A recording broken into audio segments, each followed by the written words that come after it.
Even before the army of Frederick the Redbeard marched across these green pastures 1,000 years ago, cows grazed freely in the primeval stillness of Valle Padana, at the edge of the forests and swamps, where the Cistercian and Benedictine monks had set up the farms that would one day become today's agricultural communities and villages. The story of Grana Padano begins here.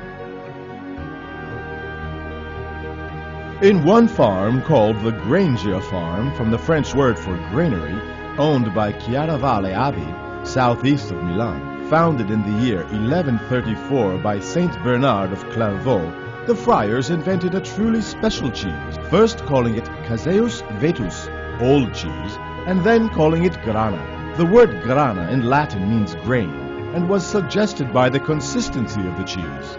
Praying and working, the monks looked up into heaven as they sank their hands into the vats of fresh milk and worked the savory cheese that they eventually began selling to the public to raise funds for the monastery.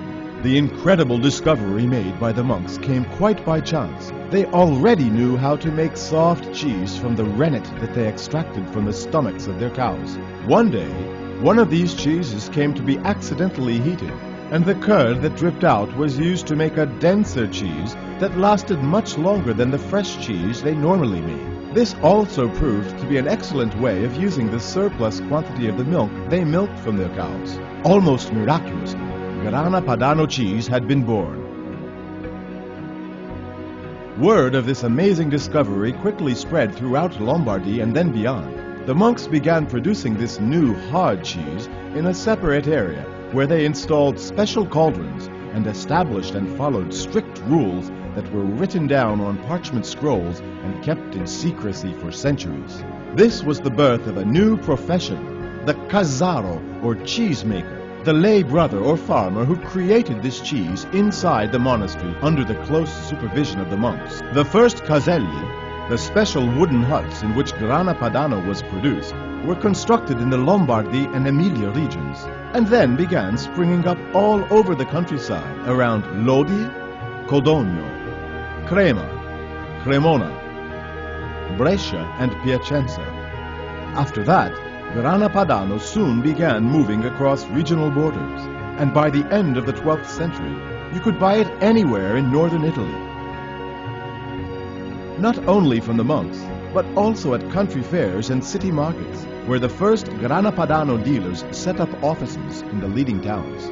If you wanted the Grana Padano that they produced in Lodi, you asked for Lodesano, but you could also ask for Piacentino, Parmesano, or Milanese. Taking Saint Benedict's rule to heart, the monks also invented a law that regulated competition in the cheese market. The price of their cheese always had to be slightly lower than the prices charged by their competitors. Who was the first of the famous people to taste Grana Padano cheese? Holy Roman Emperor Frederick I, also known as Barbarossa or Redbeard, most certainly had the occasion to taste the wonderful cheese in the year 1158 in Piacenza, as did his grandson Frederick II in the year 1237, prior to his crushing victory over the Lombard League near the city of Bergamo.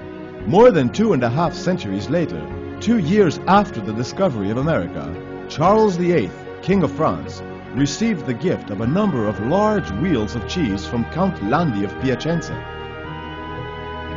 While in 1512, the Bishop of Milan sent Pope Paul III a few wheels of Lodesano cheese with the following description. In the form of a wheel, rainy and flavorous, such to the point to fill the mouth with great flavor. Things are different today, and if Grana Padano was once served only at the tables of kings, nobles, and prelates, it has now become a priceless gift that we all can enjoy.